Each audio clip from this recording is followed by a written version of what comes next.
বামুটিয়ায় সরকারি জমির মাটি কাটাকে কেন্দ্র করে তৈরি হয়েছে বিতর্ক ও উত্তেজনা। ডিসিনগর তহসিলের অন্তর্গত তুলাবাগান এলাকার প্রধান সড়কের পাশে থাকা ওই জমিকে ঘিরে এই পরিস্থিতির সৃষ্টি হয়েছে। স্থানীয় সূত্রে জানা যায়, এলাকার বাসিন্দা মনীন্দ্র রায় প্রায় ৩০ বছর ধরে ওই সরকারি জমিতে কৃষিকাজ করে আসছেন।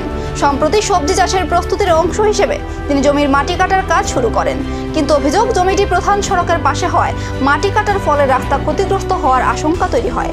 এরপরই স্থানীয়রা এর বিরোধিতা শুরু করেন এবং পরিস্থিতি ধীরে ধীরে উত্তপ্ত হয়ে ওঠে। অন্যদিকে মনীন্দ্র রায় জানান, দীর্ঘদিন ধরে তিনি এই জমিতে কৃষিকাজ করে আসছেন এবং আগে কখনো কোনো সমস্যার সৃষ্টি হয়নি। তবে বর্তমান পরিস্থিতিকে তিনি কিছুটা রহস্যজনক বলেও দাবি করেন।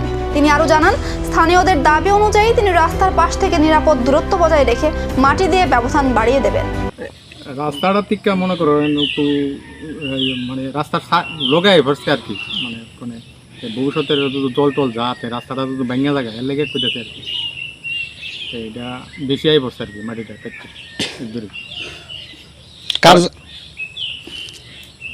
কারা কাটছে মাটিটা? কারা কাটছে আমরা বাড়ির লোক।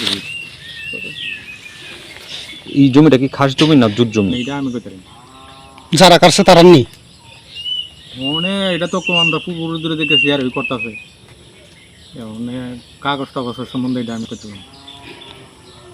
এই মাটিটা কাটার ফলে কি রাস্তার আগামী দিনে ভাঙতে পারে কোনো সম্ভাবনা আছে? হ্যাঁ, ভাঙতে তো পারবো। এটা তো মানে হাইট বেশি হয়ে যায় তো। আপনারা কইছেন না তো সরাই কাটেন কইছে না কইছিল কইছে পরে কে কাটছে হাত তো হাত রেখে কাটছে কত ইস্তো যে সরাই কাটেন লাগে কইছে ঠিক আছে আমরা এই কতই ইস্তো। এখন দেখার বিষয়, এই বিবাদ কি মিটবে মাটির ব্যবধানেই নাকি সামনে আরো বড় বিপদ বাড়বে?